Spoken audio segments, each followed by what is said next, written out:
So it's Christmas. You are devastated. Your Yeah. very sweet younger brother that I met at the Christmas party along with your mom are like, work with Kaneisha. I didn't realize it was your brother. I thought it was your mom. And I was so surprised that you actually contacted me just because, I don't know, I pitched myself to people's parents all day. I did it. I was just in New Orleans in the pool and pitched myself to some parents of a 25-year-old I thought could use my services. What doubts and or fears did you have about working with me or with a consultant in general, since you had been doing it on your own thus far and you had never even met me? Yeah, I like that question a lot too. I really wanted to make sure that when I was applying to schools, I was myself and I was demonstrating and talking about my genuine skills and experience and passions. I didn't want to go to a consultant and have them say, here's this recipe we have for success. Please write down, fill out this form, we'll turn it into an essay with you, and then we'll submit it. Because I still firmly believe that if you've really displayed your full personality and a school rejects you, it really is meant to be. Because if they don't like what you've been saying, I promise you're not going to like what you hear when you show up and you talk to the faculty, but especially your other classmates. Because if you're talking about things like, oh, I care about making a bunch of money and really making sure that I can be financially successful, and you show up and all the other classmates are, we want to save the great blue whale, and you're like, this is not what I'm thinking about. It's not that either of those are necessarily wrong, but it's just not going to be a good fit. And that was what I was worried about working with you, or really any consultant, would be changing my message so much that I would get into school, but it wouldn't be the experience that I was working so hard to get into school for. Exactly. So you have a very strong sense of integrity, and you wanted to make sure, A, that you're the one writing your own essays, and B, that they actually reflect who you really are, so that it's not some pretend person who gets into the school, you get there, and real Kenny is not actually loving it. Correct. Absolutely. Okay. And again, a spoiler, that strategy has treated me very well in my life with the jobs and the schools and the organizations I've been a part of, and it's certainly working out well for me now. So that is one thing that, trust me, I know how hard it can feel to not get in any school, and the desperation that you feel of just like, I just got to get in somewhere and I can prove myself later.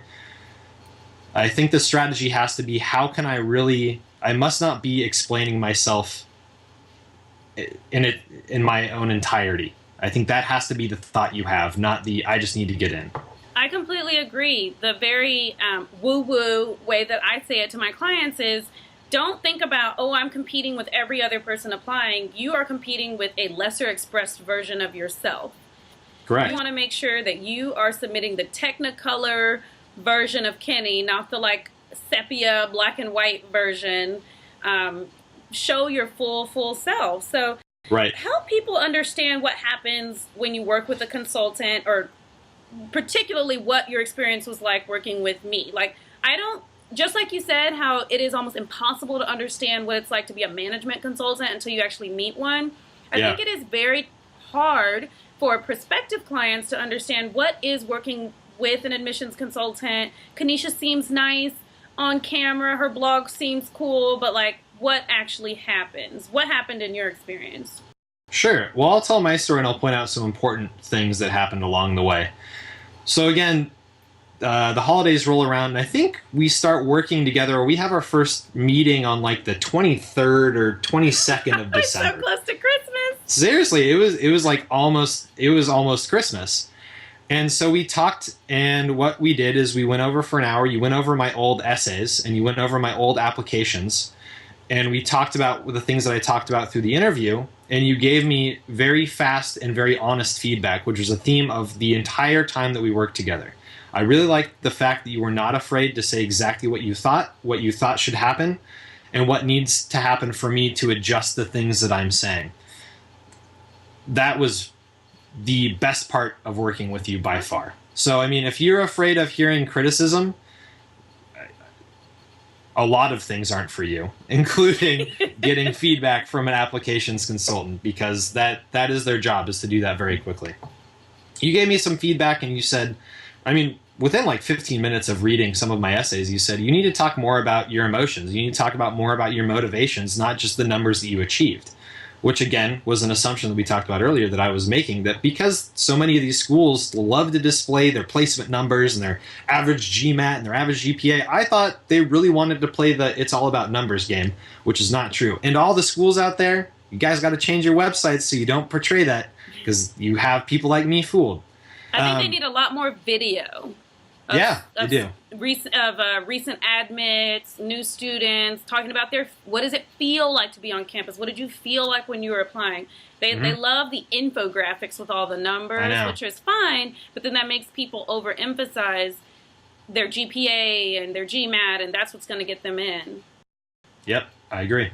So we made a deal that we would start after Christmas, and unfortunately the deadline for my applications was January 5th.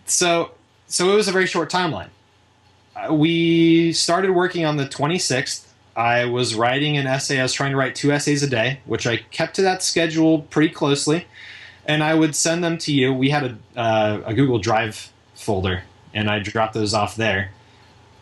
That evening or sometimes in the morning, you would offer notes and say, Kenny, I think you need to change this or elaborate on this. You did a lot of elaborate on this notes.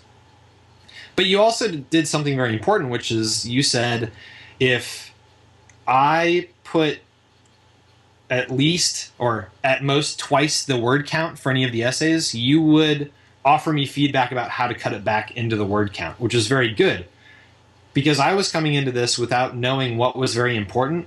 So that meant that I could write my essays with every part of a possible detail that anyone would want to hear. And you offered me feedback about what were the most important details. Then I could cut them out and it would fit back into the word count. And that's what I was doing. So honestly, for most of the essays, I was writing twice the essay, only to have it cut down. But it made it very potent to read. It made it very impactful when we did actually go through and have the finished product. So I would write a couple essays, leave them in the Google Drive. You would offer me some feedback in the next 24 hours or so. We repeated that process from the 26th of December all the way through January 5th, when all of the essays were due, because we'd do multiple revisions on a lot of them. And again, a lot of the feedback was, some of the best feedback was I would write something that I thought was important and you'd straight up just say, no, you don't need to put that in. Yeah. I'd say, okay. The hardest part was when I would put in a detail that I thought was very important, and you would say, Kenny, this doesn't make sense in your story. So I'm like telling this heartfelt story about how I helped some student in marching band.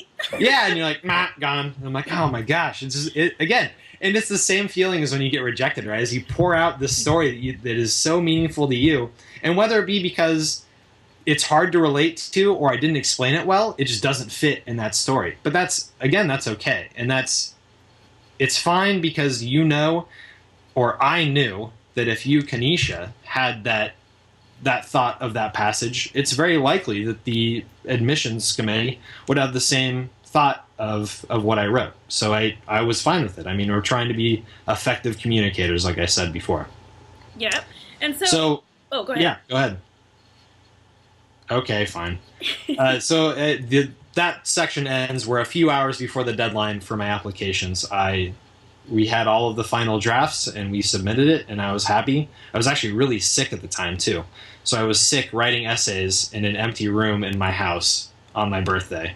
It was, in retrospect, it was one of the best birthdays, I guess. But on the other hand, it was not a joyous time in my life. Mm-hmm. No, it's super intense. So some things I want to point out about Kenny's experience that is pretty different than what I hope is most people's experience, is that really compressed timeline. The reason why we had to work such a crazy timeline, we met a few days before Christmas, we're working all over Christmas break, and that's because he applied round 1 to 5 schools, and when that didn't work out, he waited all the way till he heard back from them, and then reached out to a consultant. So you won't have that kind of compressed timeline. I'm speaking to the viewers and the listeners. If you just start, nor should you want it. Yeah. If you think you're going to work with a consultant, the earlier you start, the better. Totally. Especially because regardless of the company, the prices shoot through the roof the closer you get to the deadline. I really liked Kenny. I liked his mom. I liked his brother. So I was like, we're going to make this work. I want to work with you. But like I always advise people, start as early as possible so you don't, I mean, I actually have to turn people away every year, even now that we have a team, just because people will come a day before the deadline, 2 days. And then another thing I wanted to say, because I can feel Kaneisha from 2005 when I was applying, watching this video, like, well, I can't afford to pay thousands of dollars to someone I never met on the internet to help me get into business school, so I guess I'm just not going to get in anywhere. And I would just say to anyone who's watching this video or listening to this audio that, like, yes, admissions consultants cost money, but if you don't have the money, like I did not have the money, I didn't even really have the money to like pay the application fees, but they waived them because I was still in college.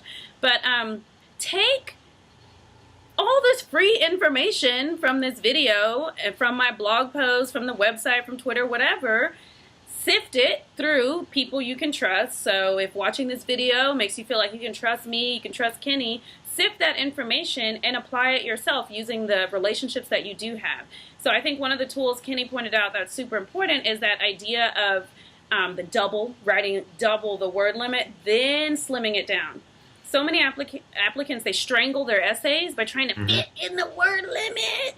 But just vomit all over the page, and then do your best to get it down to the word limit, then hand it off to someone who isn't as attached to what you've written. It could be a friend who is a strong writer, an English teacher, if you're still in school, whatever. Hire someone off of Craigslist and just have them help you get it down to the word limit. I'm not trying to like equate my services with like your teacher or someone off of Craigslist, but I did want to offer that ray of hope and some advice to people who are like, oh, I don't really have extra money to invest in this process. Right.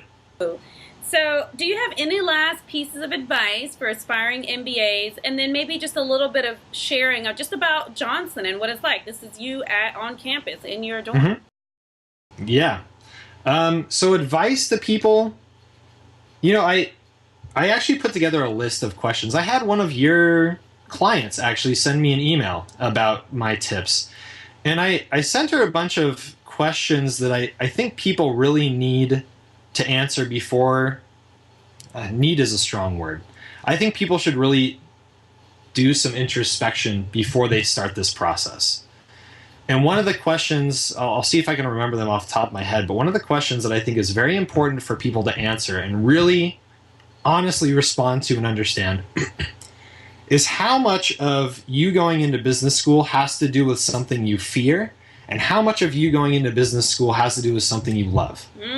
Because those are two very strong motivations in the human psyche, and they're two things that can cause you to do different things. Man, that was a terribly worded sentence.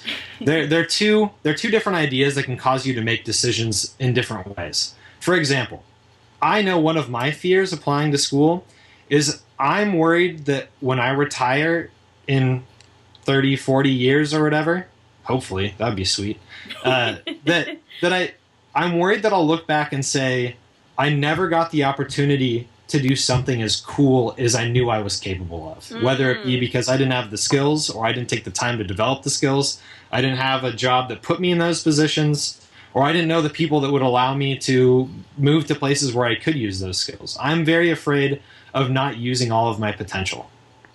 At the same time, something that I love is I love the feeling and the confidence that comes from building an organization to a point where they are world leaders. I recently was in Seattle, and there's a famous fish market called Pike's Place.